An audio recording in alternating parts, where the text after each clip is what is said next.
Hey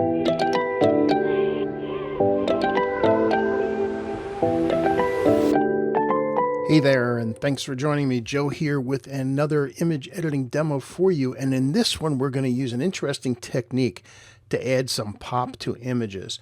So I've got this image here of Portland Head Light in Cape Elizabeth, Maine, and it's fine. This has already had some image editing done to it. This is actually a pano stitch of about 4 or 5 images, but I want to add more to it. And I've already done all the edits that I wanted to do, but here's a cool thing you can do with it. So the first step is I need a black and white copy of this. Now I could do black and white in Lightroom. Go to basic and turn it to black and white. If you go under presets, there's a bunch of black and white possibilities. Let's try black and white landscape. See, it makes it very bright. High contrast. Punch could be interesting. Low contrast. No, we don't want flat. We want something that's going to be a little bit more interesting. And while these are okay by themselves, I think the closest to what I want is probably going to be high contrast. So let's just leave that. And we have a copy of it that way.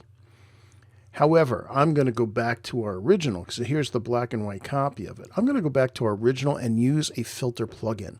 So we're going to go to Photo, Edit In, and I'm going to use Nik's Silver Effects Pro 3, my favorite black and white conversion program.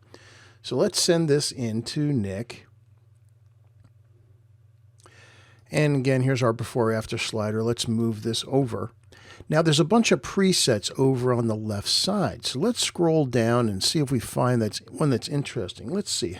Structure harsh. I actually kind of like that. Let's see another one. Let's see how structure smooth looks.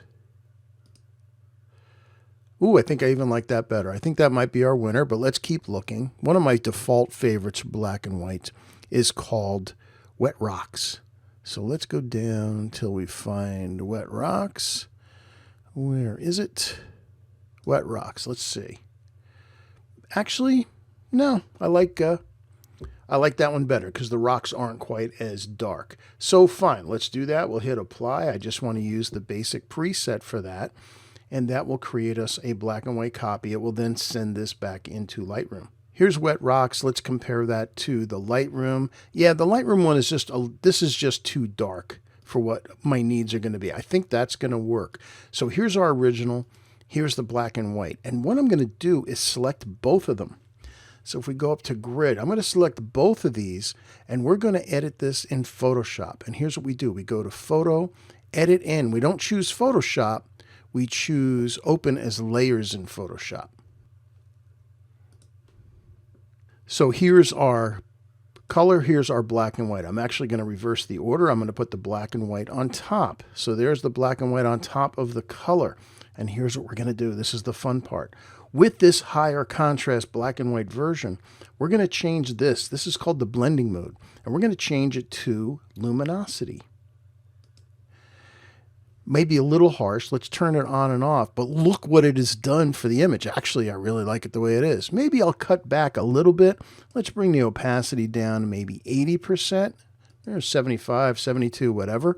But look what it does to the sky. Look what it does to the rocks. And just that easily, just creating a higher contrast black and white version, look what happens. And I like it. Really, that's as easy as it is.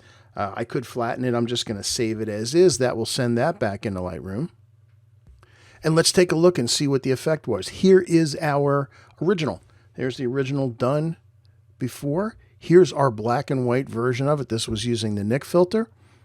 And then here's the composite going through the luminosity processing. And look at the difference before and after with that luminosity adjustment. Just adds so much pop to the image.